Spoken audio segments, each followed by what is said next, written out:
Hello, and welcome to another episode of Scavenger Life. This is episode number 265 at scavengerlife.com.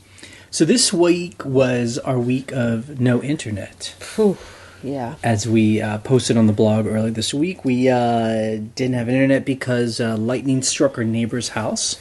And somehow that, busted a bunch of stuff in our house. Some lights went out. Well, we'd gone over there and it blew up his TV. I mean, it didn't blow it up, but it, frizzed out his TV, his satellite internet, a lot of electric stuff. Yeah. And I guess it hit the ground, too. And anyway. Yeah.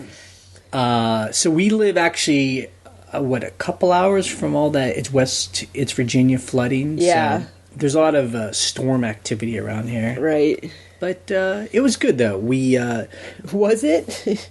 well, number one, it's good. It has nothing to do, it's with the lightning. But we sold 3 times as much this week as last week, even though we weren't a listing. Right. So it's very, it just goes to show that sometimes, you have no power over when people buy. They just buy when they buy. Exactly. So, but it turned out to be a good week. Now, it's one of those people that doesn't like being disconnected and wants to purposely disconnect so you can face the real world. But in this case, we were forced to do that, and we actually had a good time. It was fun. We went hiking. Yep. Saw some bears, some black bears. That was a little bit scary. Yeah. We kind of veered off the trail for a little while. We saw these bears, and we were like, I don't think we're on the trail anymore. We weren't. Yeah, the bears kind of looked at us like... what are you doing here? Yeah. It was funny. But it was nice, though. We basically acted like tourists. And it's funny, because you have, a list of touristy stuff you want us to do. Mostly for research, so that we can tell people at our rental to go do stuff. Right. So, we've done stuff before. We've gone to the national park, we've gone hiking, we've gone to the caverns, we've gone on the river, but we haven't done it lately. Right. So, that was cool. Yeah, it's nice to take a break. Some time. But, even though it's a forced break. That's right. But it was good, though. We also... we're doing a lot of photos of items that are kind of difficult to take pictures of. So as Ryan helped me do those, we definitely have a pile of the stuff that takes more care and love to actually document. So it's just it takes 2 people to kind of get these things done because they're bigger. Yeah, but also we use Ting, Ting for our phone internet. And the nice thing about them is that it let you turn your phone into a hotspot. Right. I guess that's a common thing these days. Yeah. But it's very nice. So we were still able to print labels. Yeah, for me, that's essential. That was the thing. Our internet went out. I called them right away, and they're like, this is on Sunday night. And they're like, we'll be out on Thursday. And, of course, that's my nightmare. And I was like, well, at least I can do the basic stuff. You can tether your phone using the data network just to print labels. Because if you don't, you're like... And we'll probably spend about an extra $10 on our phone internet. That's not bad, actually. On our phone bill, just because of the extra bandwidth. Data, yeah. But, that's definitely worth it. Did you actually spend a full day and did a bunch of Amazon boxes? Yeah. Just over the telephones. Yeah, that was good. It was. I remember it was on Monday, and we were like, we have to do something. Just use the bandwidth on your phone. You have to be able to do some kind of work. And they're 7 boxes full of books sitting in my office. I'm like, oh, I got to get through this. And again, I don't think it had anything to do with the fact that we also had a great week on Amazon too. Amazon FBA, for us has been kind of a snooze the past month, and suddenly all this stuff was selling. It was good, but it's remind me how this lifestyle that we have, us being able to live in a rural area, us being able to sell online and make a living is only possible because of basically unlimited bandwidth. Right. Exactly. It's not even that fast. It's good. But it's just that we have access to it all the time, and it's unlimited. It really makes a difference. I was just interacting. It's with the internet on. It's my phone. Yeah. Answering emails, checking things. It's so much different when you have to be worried about bandwidth, and Right. you know. And I'm thinking, do I press Don't this click that link. Oh, I shouldn't watch Yeah. that video. I should. Or like now I remember this when we had satellite internet years ago, because it was all we could get when we were out here. And I remember when they started doing on websites those like automatic like videos that would those advertisements. Yep. And it was Autoplay. like autoplay video advertisements, and like it was such a nightmare because it would like kill your bandwidth and stuff like that. You just have to be like, don't load the whole page, you know. It's Yeah. like, It's true. it's crazy. You never think about that when you're on regular just DSL. Yeah. And then one other thing that we did was we went to the caverns. We live Yes. in the town, basically where the largest caverns are on the East Coast. Yep. The Illuray caverns, and I'd been there before a couple times as a younger kid. I think I was probably like a teenager. Yeah. And we went together a couple years ago, like when we Yeah. first moved here.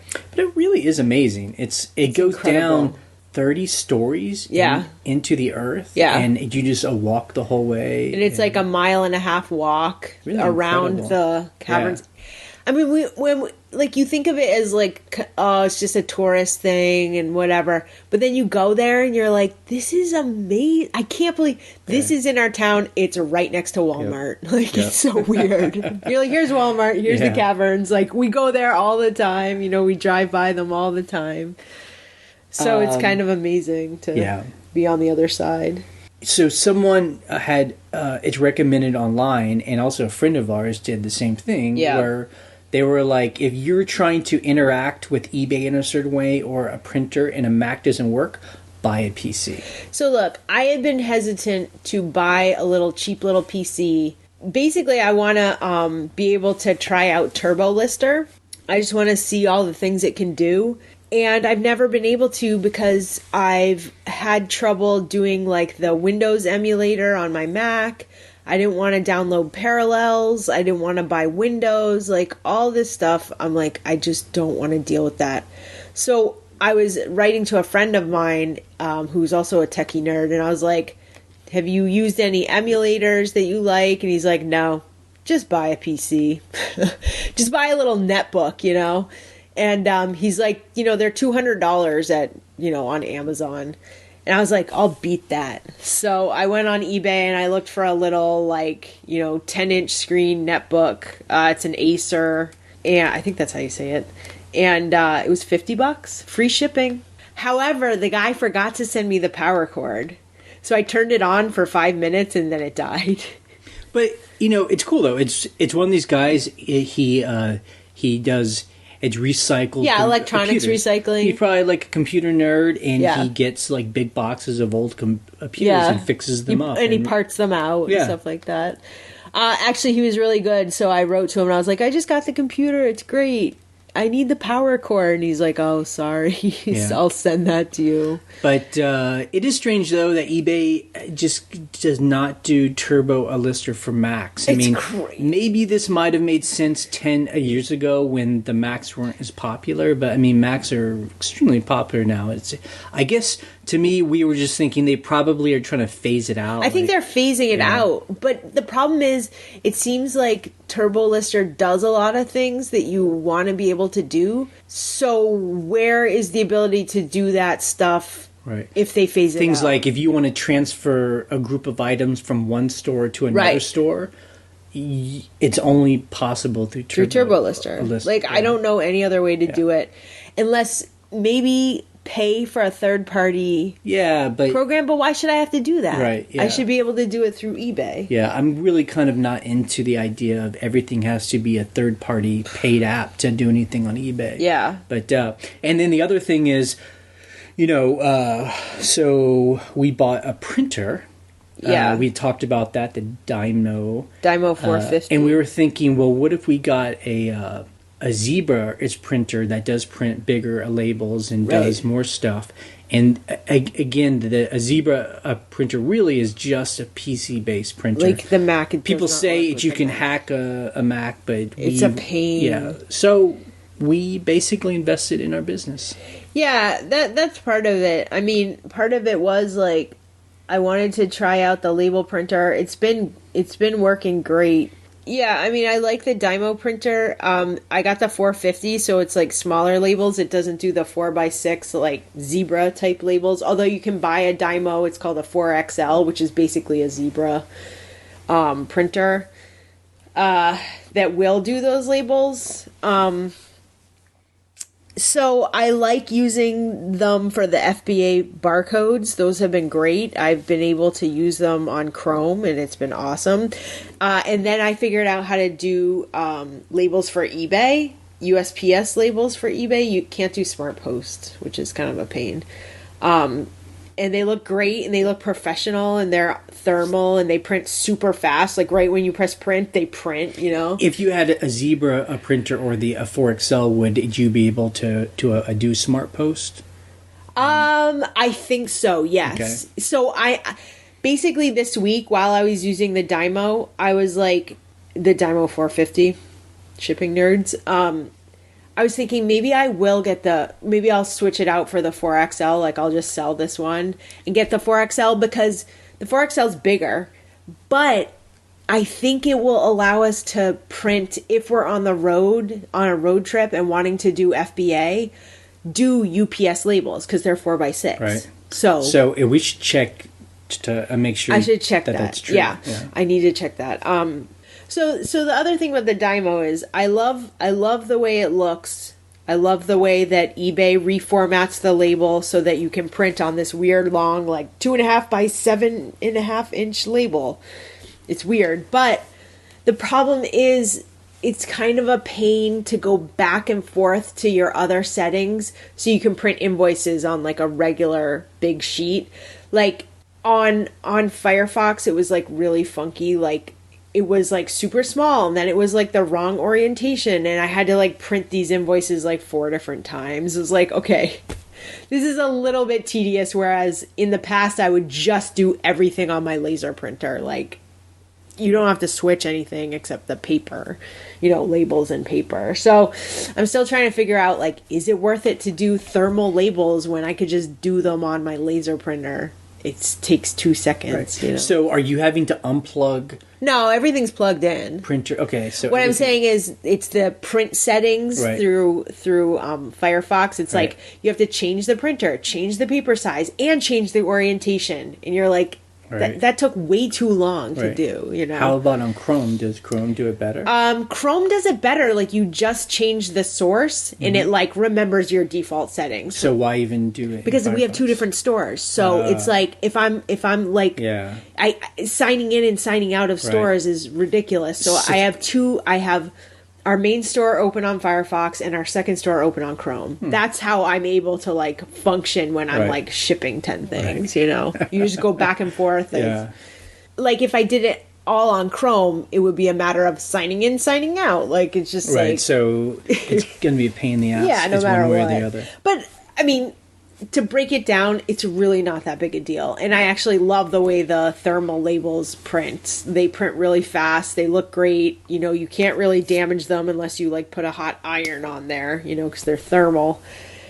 So I don't know. I really like I think eventually what I'm going to do is probably get the 4XL and research if we can do UPS labels through FBA. Yeah. That way. So is a Dymo 4XL basically exactly like a Zebra? I think so. Okay. Because it's 4x6 labels, which are like, the regular shipping labels. Okay. I'm pretty sure it's similar. Because, it seems like people that sell professionally online and they have a big store, I mean, they seem to just swear by a Zebra because that seems to be like, I mean, look. We have a little PC now, and what I could do is I could set up like a little like shipping label table. But to me, that's just like, if we did go on a road trip, I wouldn't want to be like, I have this laptop, and this laptop. It's just like, I just want one laptop, So, I don't know. So the other thing I want to talk about before we start getting into like our sales for the week is, these past couple weeks for us were slow. We talked about not a weird thing. It's June. It's summertime. That's normal. I mean, we've always talked about this, but it's never fun when things are slow. It's never fun when things are slow, and it feels like, are we doing something wrong? Right. I mean, it's almost like part of me knows this is normal, no big deal, don't worry about it. Sales always come back like they did. It's this week. But there is just always that fear, where just like, we're doing this without a safety net. Like, this has to happen. We need sales. This is our money. I mean, And I feel that the only antidote is to prepare and to list. And we've always talked about it. When things are slow, just list. Put that energy into listing. The other thing is, and we're much better at it now. I mean, it's taken time, but since 2008 to prepare. Right. It made me feel good that we had enough money in our savings account to basically, we can float ourselves for a couple of months without selling anything. That's true. And that's always important, and we've always talked about that. Take your winter holiday sales cash, sock some of it away for the slow summer times to get you through. It doesn't take away the fear totally, but I know that we were okay. Right. We weren't going to be out on the street, basically. Right. And I mean, the other thing is we, still do work for one organization that we travel for, and they just went through a pretty brutal round of layoffs. What was the percentage of people they laid off? It was some crazy amount. Yeah, there's 40 people, and they fired, or they laid off 5 people. I mean, but it's still it was only a percentage. 5, really. No. Sorry, it's 5 plus 3, so it was 8 people. Yeah, 8 people. But just the point for me is that having a job is no guarantee that you're going to be okay. And that's the other thing for me when I have this fear when things are slow, is that it's better to be in my mind, to be in some ways we're in control of what we're doing. Right. Versus we're just dependent on the whims of a company whether or not things is working well for them or not. Yeah. And I've been reading some articles, and things start popping up about, are we coming to a recession? Is another recession? Is that the question? Yeah. I mean, who knows? Maybe not. But with the things in England happening, people start getting really nervous around election time, and this election, a season seems, uncommonly just hectic with just Donald Trump and everything else. That's all you have to say, really, right there. And and we actually started this business in the last one we had back in 2000. That's why we started this business. And so again, how is there a way to prepare for that as an eBay, person? I mean, I don't know. Number one is just trying to save some money, so at least you have a couple of months. I mean, supposedly I hear that you should have 6 months of a lot of savings. That's a lot of money. But and the other thing is cut expenses. Yeah, we always talk about that. Yeah. I mean, I think we live pretty well or cheaply. Yes, we do. I wish we could live cheaper, but well, our main expenses is just the fact that we're actually investing in other businesses, and that's in our rental business, and we don't talk about that here, but it's a really huge part of it's a huge what part we do now. Yeah, it's a huge part of our monthly expenses, and we decided not to talk about that here. And if you want to hear about our rental business, you can go to our other podcast, shampooandbooze.com. Yes. If you want to hear that. But so we're taking the money we make on eBay and we're pumping it into its business, and it's a little bit of a hectic time for us because we're investing a lot of cash in redoing another place. But even though it feels like the economy and things might be a little bit weird, we're still cautiously investing in it because it's important. Well, also we saw when times are lean on eBay, then our rental is helping pay our bills. Right. So that was like the whole point of having that. So I mean, and that's the other thing that has helped us in these slow eBay times is actually one of the rentals we have up in It's Going has really helped us. I mean, it's huge. The income from that is we could live just purely just on that if we had to. So it's actually that plan kind of worked out. Right. All right, let's talk about eBay. We said we had a good week. Yep.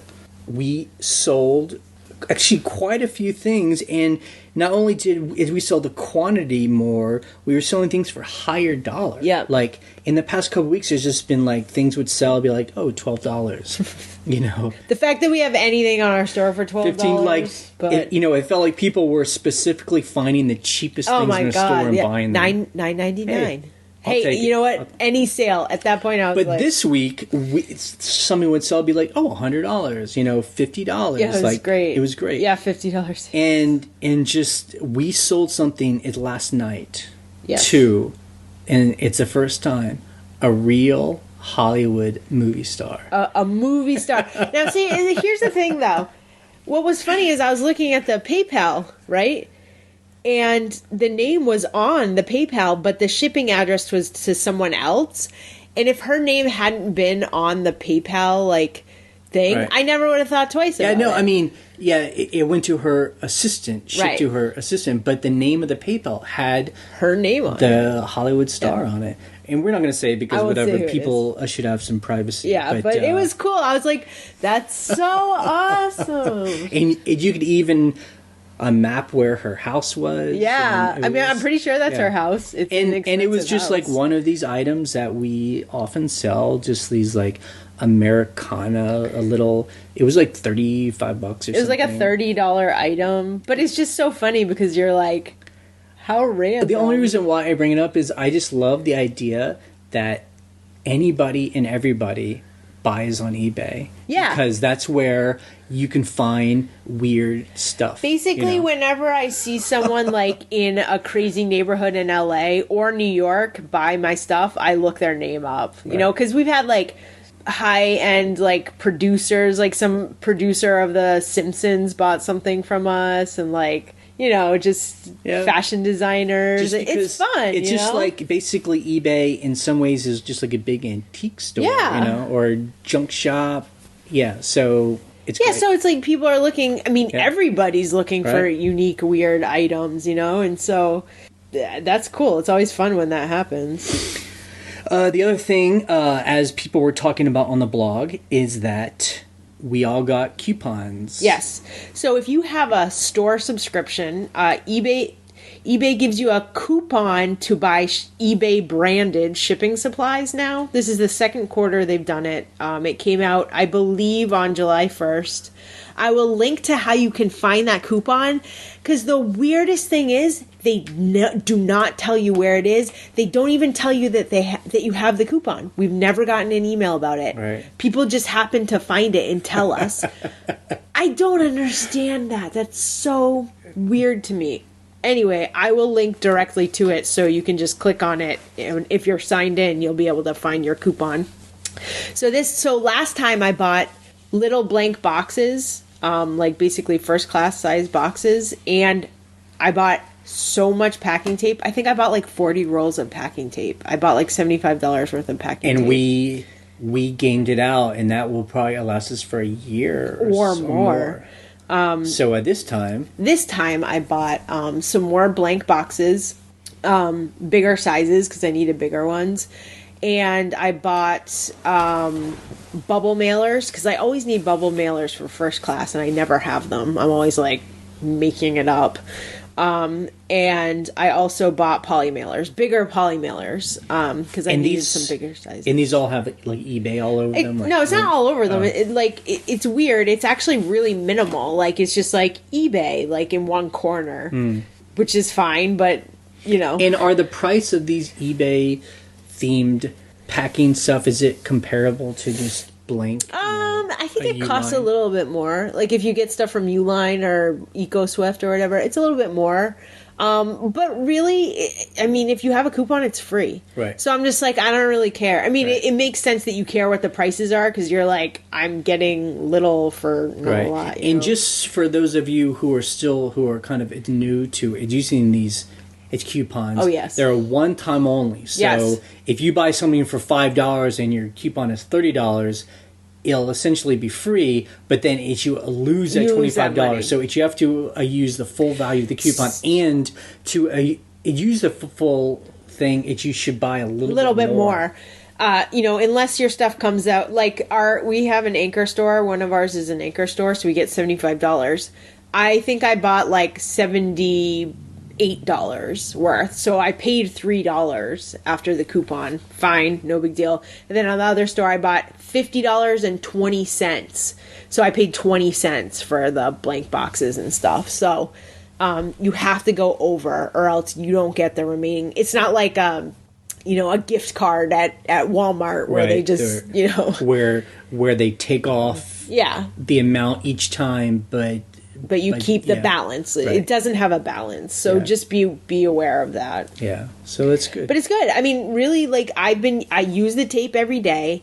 I use the poly mailers that have eBay on them. I use the little boxes. I mean, it's been great, and I actually really love the way it looks because you're just like, you bought something on eBay. Although I have seen some of the boxes where you're doing the eBay tape, and if it's a box where it has to be really taped up a lot, it does look a little bit crazy because the eBay tape's very bright and colorful. And so. But you know what? I know that there were some comments on the blog about that a couple weeks ago where it was like, it looks like a Jack in the Box. Like, I think it looks great because it's very branded. Yeah. Like with Amazon, you just know an Amazon box like a mile away. And that's advertising. So if people are seeing these, like, although it's not a great thing because you know that, I don't know if that increases theft because they're like, that's definitely something on eBay, you know. But Amazon, I mean, there are millions of Amazon boxes if everywhere. people steal, they're going to steal. That's true.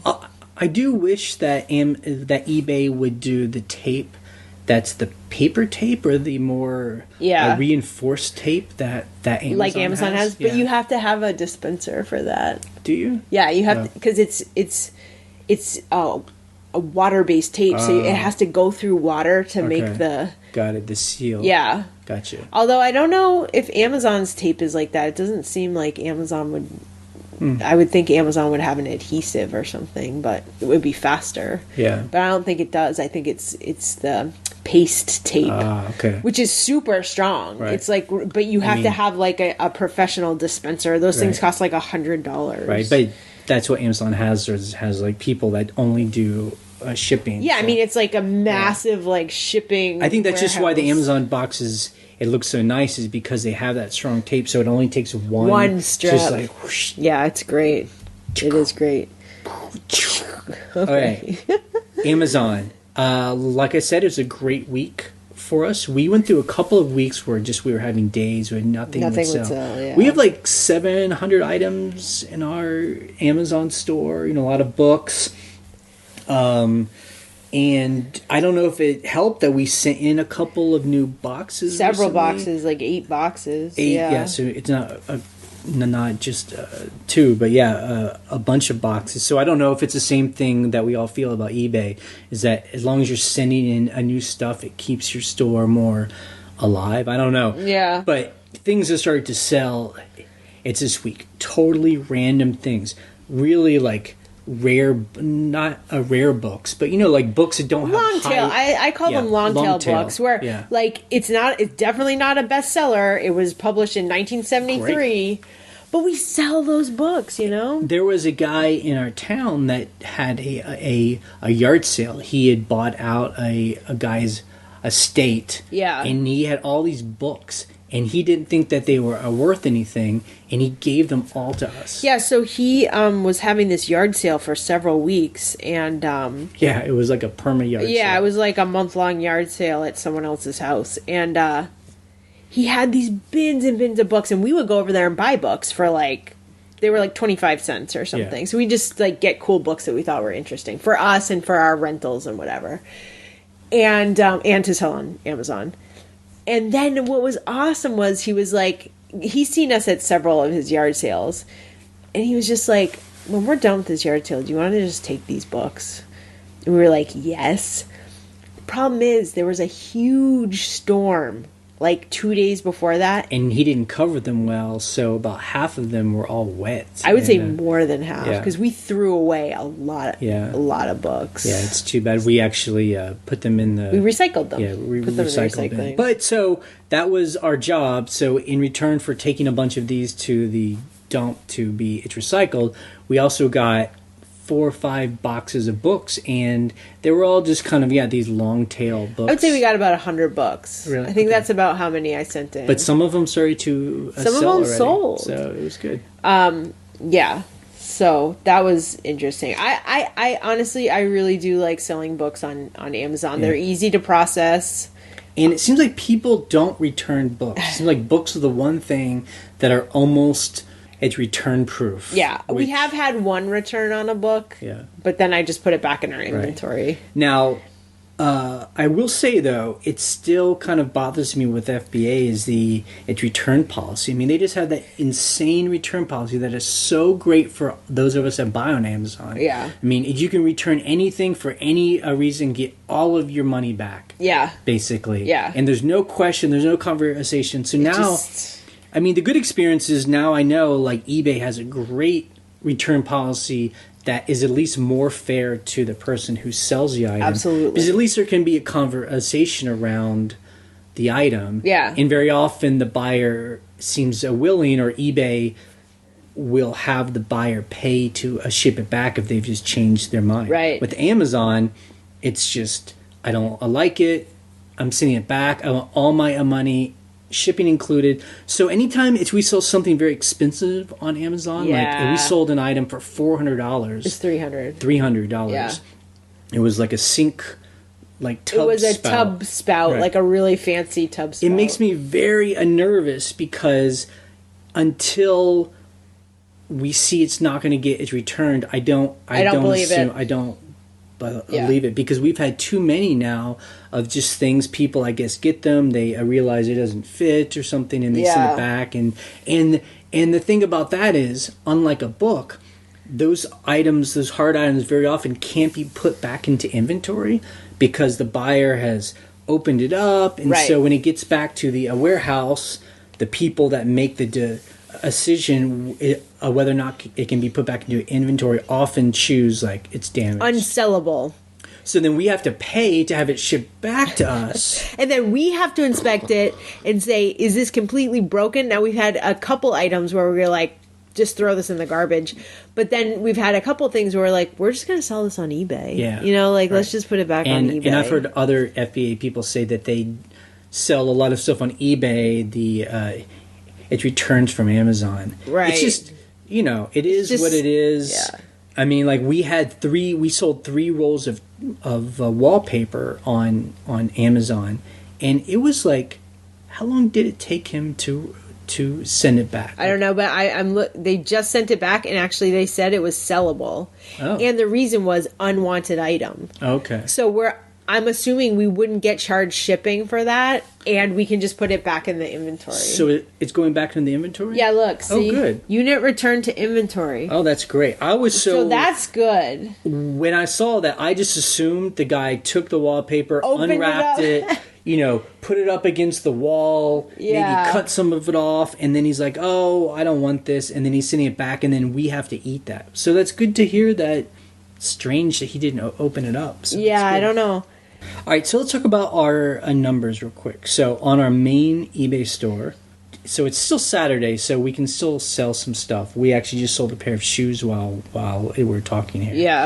Yeah. So we've sold 26 items for over $1,300.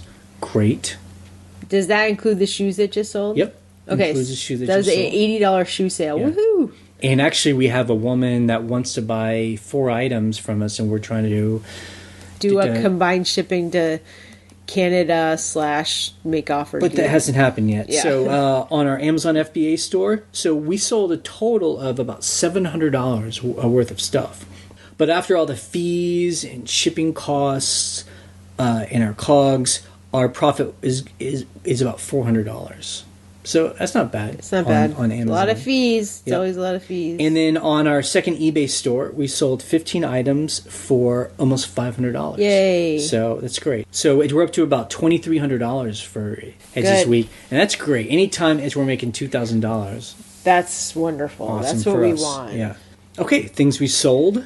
Okay, we sold these 6 vintage encyclopedias that are in Russian. Russian, and they're actually from the Soviet era times. Probably from the 50s or something. And these were actually used by the American, it's military, I guess. How do you know that? Because it's Oh, it said it in there? Because that is stamp in there from a military base. And these are ones that we bought at the auction we went to a couple of weeks ago. They were in a big, a lot of stuff, and I kind of thought that they were worthless. Uh-huh.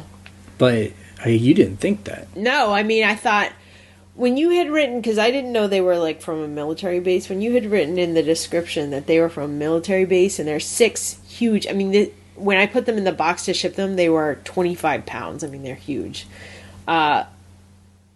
I put them up for $125. I was like, these are really cool vintage books, all half in English, half in Russian. I'm like, And they sold in about a week. they sold, just a couple And days. the cool thing is, so they're obviously not in English, or the writing on it is in English. And the way I figured it out is with Google Translate. Yes. It's an app on the phone, and those of you that have used it will know what I'm talking about.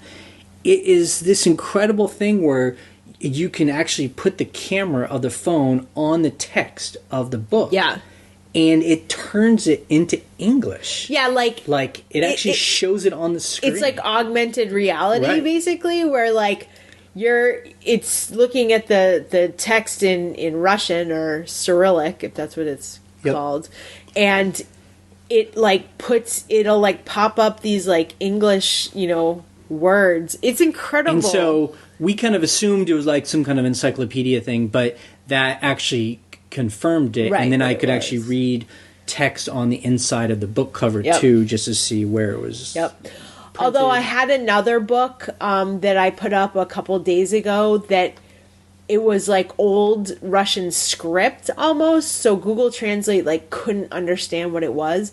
So I put a picture up on Reddit, the Translate Reddit, and somebody within like a half an hour told me what it was. So I was able to list it properly, go. which was really helpful. Humans. Yeah. Humans for the win. So it's something else that we sold was a perfume set, a vintage perfume Yes. set for $127. Now the cool thing about this perfume set, it was Lanvin, which is a fancy brand, and what was cool about it was it had a bottle of perfume, it had a little travel atomizer, like this little small metal thing with the atomizer bulb that you could attach to it, so it was like you could refill it and travel with it and not have to bring the big bottle. And that sold for over $100, right? 100 something.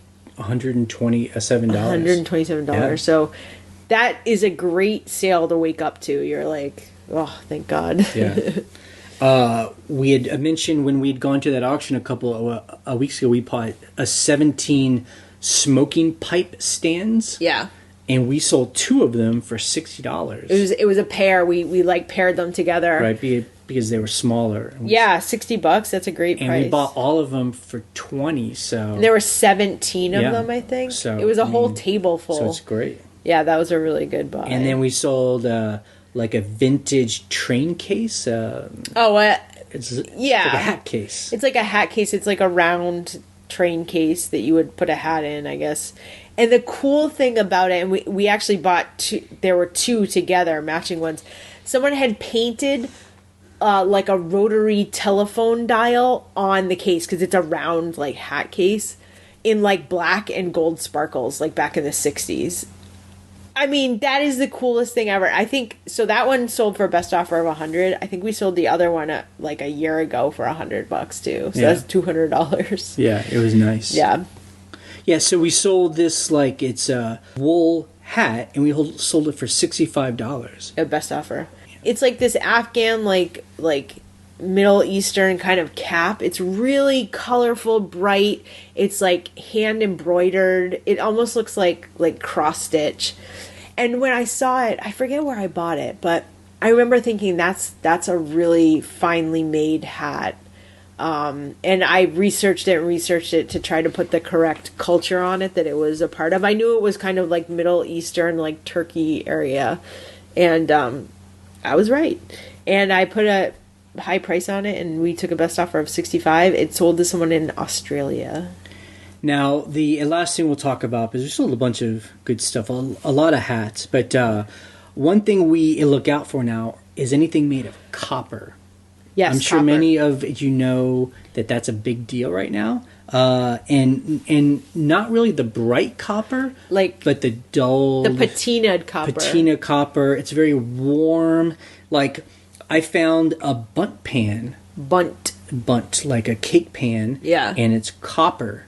And I bought it for a couple bucks. We sold one for $42. Yeah. Because basically, it's something that people want to just like hang on a wall. Yeah, it's decoration. I think. Yeah, because just that copper, it's really nice and warm, and it's a really good look. You know, there are some people that like bright, shiny copper. That's, but the good thing is if there's a patina on it, I think you should keep the patina and allow someone to polish it if that's what they want to do. But you can't really get patina back very fast. Right. I mean, so. I think the way we do it is, we wipe everything down. Yeah. So there's no dust. Like, it shouldn't be dirty. Yeah. But we don't actually like clean items to where you can't put it back. So yeah. So if you have an item that's, not perfect, right? It let a buyer pick whether or not they want it to stay old, or do they want to clean it up and make it look new. There are some things like silver plate that I have cleaned up because it was like black. I have cleaned things like that, but and some brass too, if I'm like, this isn't supposed to look dirty, or it doesn't look good dirty. But it just depends on the item. Like that bunt pan, I didn't want to clean it up because I was like, it looks really nice. Like the patina looks nice, and apparently it looked nice enough that someone wanted to buy it. So for $40. That is cool. Okay, customer issues. So we've been having a good kind of span of time where everything's been great. No, it returns, everything's good. And then we get a negative feedback from someone who never contacted us. From some guy. He never contacted us. He said that the item broke in shipping. He didn't ask for his money back. He just gave bad feedback. And he did it after 40 days. Yeah. So he did it after the return policy. But I guess on eBay, you have 45 days. In 45 days. So he did it it's before. Well, the sad thing is, too, if I received something that was broken, I would immediately talk to the seller. Right. Figure out insurance, whatever. And so that's the thing. I'm like, I wish he had contacted us. And it was it was actually a speaker, so... it was a subwoofer speaker. And plus we had insurance on it. Yeah. It's just always tough. It's like, we're kind of getting to the point where, I don't know, we'll probably just eat it, because it just gets too time intensive. Here's the thing. So we got an email this week that is about if you have a certain store level, right? An anchor store, you have I guess they call it personalized customer service. So instead of waiting on the phone for 20 minutes for an operator, hopefully I'll be able to connect with someone who's going to help me with my store. So I'm going to call them about this. Right. I'm assuming they're going to be reach out to your buyers. Tell them you'll get a refund. That's typically what eBay does. Yeah. I was complaining about Amazon in their its return policy, where they're basically in the interest of helping everyone, you just have to eat it. Well, with eBay, they're like, well, why don't you offer a return, reach out and talk and see if they'll do something. Right. So, But we'll see. Yeah. So like it's Ryan said, if you have an Anchor subscription, which is like the big one, there's now supposedly a dedicated person, or I mean it's not a single person. It's probably a smaller group of people, right? And we got a number, and we're going to actually test that out and see if there's any way they can help us, or if there's better communication. I mean, I'm not sure why they have a special person for Anchor stores. Yeah, we'll see. So we'll see. I do want to. It's mentioned we're going to post a photo of it on the blog. It's this week. Dan, who comments on the blog a lot, and he's the one that has kind of been evangelizing this idea of don't put measurements on clothes, and it's hey, it's an interesting way to do it. He held an event up in upstate, it's New York, where he had people come and vendors. It was like a collector's show.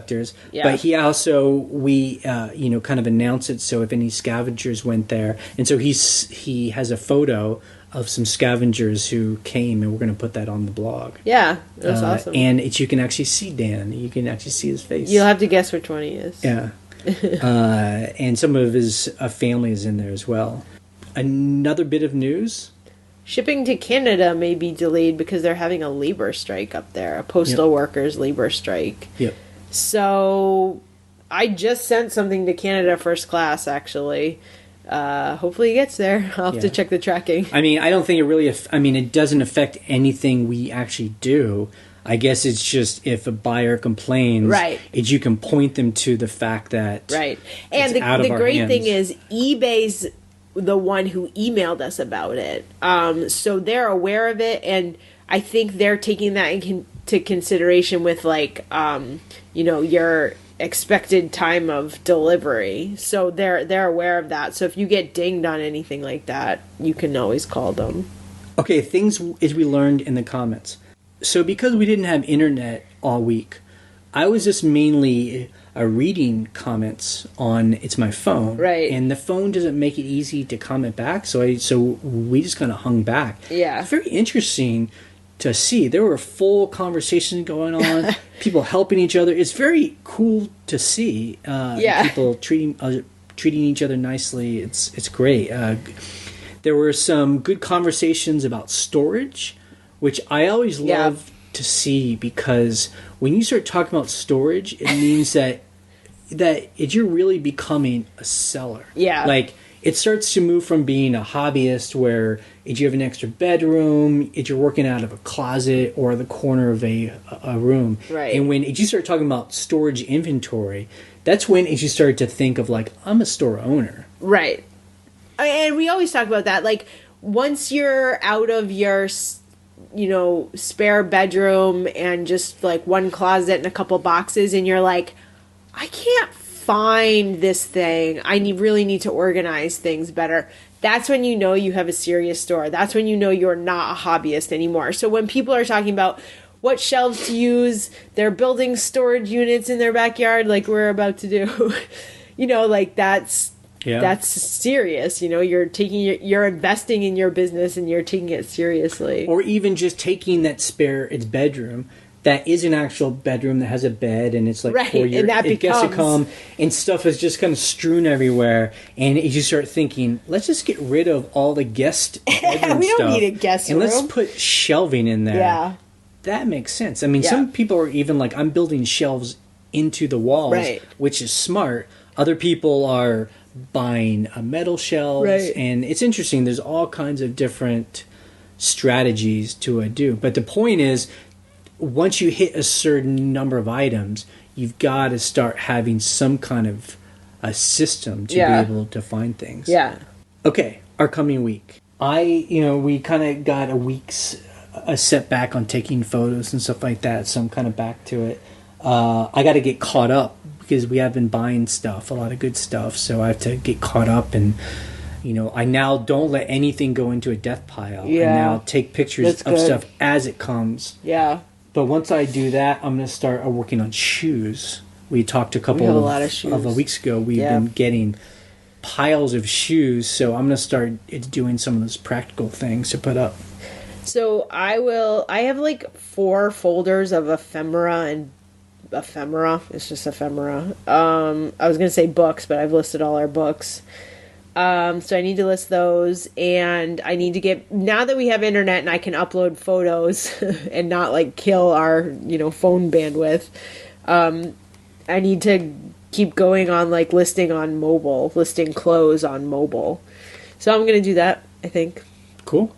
Okay, so we are going to listen to some voicemails. You can always call us on our voicemail line to leave a comment or a question. And the phone number is 540-407-8486. Hey, hi. How's it going? Malik Emrich, Cincinnati. One question again. Looking for an opinion. Now that you've dabbled in mobile listing, I'm a mobile lister.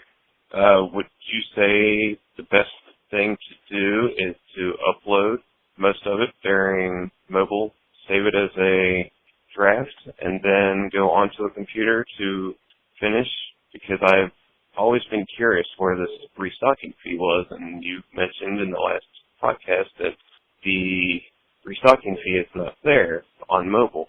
So that answered my question for that part, but I'm just curious. I guess the best option would be is to do most of it on the mobile and then go to the computer. Thanks. Keep what you're doing. It's awesome. I enjoy every bit of it. Thank you. Have a good one. Well, okay, so I only listed using mobile maybe like 40 items. So I'm still kind of like trying to figure it out. But I think what I'm going to do is, because the restocking fee isn't in there, and because I want to make sure all my, it's on good till canceled and not 30 days, and it's not free international shipping and weird things like that. I think what I'm going to do is, like you said, I'm going to do it in like chunks of 10. Okay, so I'm going to do 10 drafts, and then I'm going to go on my computer, open those drafts real quick, make sure all the information's there, everything looks good, the restocking fee's there, and then list. Do it in chunks of 10. Yeah.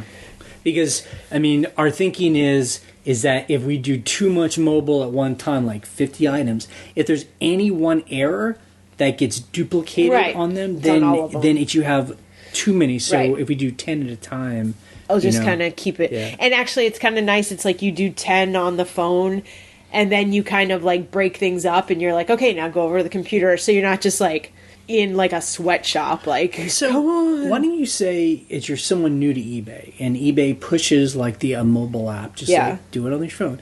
If you just open up at your phone and start taking pictures in a listing, what is the eBay default? Like if you don't do a draft or anything, From what I could see, the default was on fixed price, non-auction, 30 days, not good till canceled, no restocking fee. It's basically like free shipping, or is it? I forget because I went in and changed it right away. So, and the problem is like, if you start a new listing, even when you're signed in as like me, most everything's blank. Right. You got to put in your PayPal address. Right. You got to put in your shipping. You're like, that is strange. So crazy that they don't have it where you can have like, I want all the same because info on the desktop it's like that. When I start listing something, it's got my information filled in from like the last thing I listed, which can be good and can be bad depending on how crazy it was. But and like global shipping's not turned on, so it's like a blank slate every time. It's like, I just want to be able to create like a template. Right, a mobile template. I know we've been talking about that. You can make a draft. Yeah. You can make a draft on the computer too first. But like we said, it's almost like mobile is so tied to the computer because it's missing so many things. Like a UPC. Right. Why don't they have that? I guess this is my point here, is that if just we have no idea if anyone from eBay hears this from eBay mobile, but that's what we would love. You need it on the mobile. Let me put a profile, let me have a profile where when I try and sell an item, all these things are always put in already. Exactly. Yeah. Like, actually, yesterday I wanted to list some other item. It wasn't a clothing item, really quick, and now I'm thinking, I got to go back and make sure like I finished it on the computer, but now I got to make sure that the restocking fee is there. You know, it was like, I forgot to look for that. Yeah. Crazy. Hey, Jay and Ryan. Just listening to your recent podcast. And anyway, this is Jacob Castillo from Washington State. I've called in once before. I fly for the airlines. I'm trying to work my way out of that. Anyway, I was listening to the part where you're talking about using your iPhone, iPad. And I've been doing something similar. I've been using my iPhone, but what I've been doing is I've just been using my iPhone for the pictures, and off the app, I go in, and then I create a bunch of drafts, and then I go to the computer, so kind of some sort of a hybrid, I guess, and then I go to the computer and finish the listing there. So I was having some of the troubles of not all the information being available from the phone, but that's worked out really well for me. I've just go and take 10, 15, 20 drafts, and then I go and list them up that way, and it seems to really expedite things for me. One issue I was having, though, is, I don't know if anybody else is having it, but the picture quality seems to be a little bit lower quality than pictures that I've uploaded through the computer. I know my iPhone takes great pictures, but the pictures that have been uploading to eBay don't seem to be great. And I don't know if that's coming from the app or there's some sort of glitch or... Anyway, if you guys know anything about that. But, yeah, that's what I do, and it's working pretty well. All right, thanks. Bye. Okay, so it sounds like you're doing what we just talked about, where you're starting drafts on mobile, and then you go to your computer and finish them. As far as photo quality is concerned, I noticed no difference in photo quality. I mean, it really depends on the quality of your camera on your phone. I mean, I have an iPhone 5, and we have an iPad 2, although I will say the iPad 2 does not have great resolution, but it's good enough. But my iPhone looks awesome. Like, when I upload the photos, it looks great. So I've never had a problem with the quality of the photos. So you don't see eBay, taking photos and shrinking them down? I mean, I think they shrink them down some. I do think they compress them some, but not so much that it looks bad. Like it's a high enough resolution that they've kept the quality in my opinion. So I'm not sure. Maybe if you want to come on the blog and link to some of your listings, people can look at the photo quality and see if they're seeing what you're seeing. It might help to have other people look at it. Okay, we have a question from email. This person who sells says she sold something online on eBay, and they had a really weird address where it had like its number, and then it had the address. Yeah. And she tried to put that into eBay, and it said she tried to print the label. She tried to print the label on eBay, and what happens is, if there are too many characters on one line, they're like, you can't have all these characters. So what she did was she deleted that and didn't add it back. And so the reason it had all those numbers was it's like global shipping, but it's through a private party. So it's a shipping company for someone, like someone lives in South America, they're shipping stuff to a shipping warehouse. We've talked about it before. But the issue is, and you'll see this when you do global shipping, because they use a similar thing, there's like a long code, because that's going to help them determine what, bin to put it in for this person. So getting rid of that is bad. Right. I mean, it's not bad. It'll still get to the person's business. Right. But it's bad for their internal system, because they won't know where this item goes to. So really, you aren't doing anything wrong as far as eBay goes, because the item's going to get to where it needs to go. Yeah, it'll be delivered. You're just not helping out that shipping company because you've taken out their internal number. So how you fix that if the label's like if you're having a problem like that, what you can do is you can take that number out and put it on a different address line, because there should be an extra address line to that's blank, maybe, if there's no suite number or whatever, and that should allow you to do it. But if that doesn't work, take that code and just write it on the label. Like, there's got to be someone who's going to see it, know. And also, usually those companies are good about making correct addresses, or else no one could send them anything through eBay, Yeah. So. Hi, Jay and Ryan. This is Mark. I got a question for you guys, or just see if you've noticed this. I've been doing searches, like some friends of mine here in St. Louis, they sell on eBay also, and they only have like 6 items listed. I do a search, and only 3 of their items come up.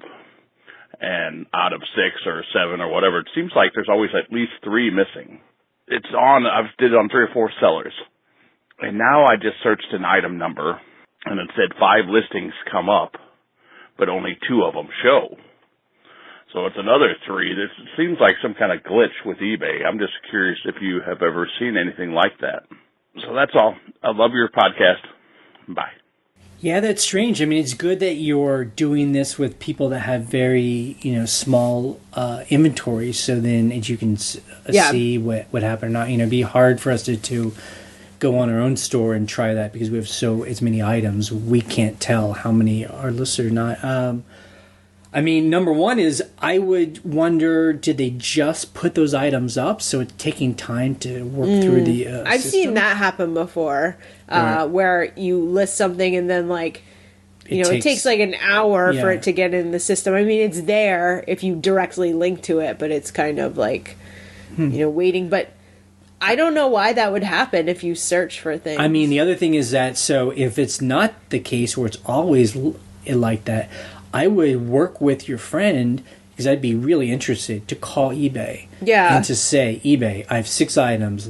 Can we do a search together? Why are only 3 showing up in search? Yeah, exactly. I mean, the other question is, I wonder, we've talked about this, it's before, people have mentioned that when you do a search on eBay, eBay by default tries to put your search in a category. Yeah.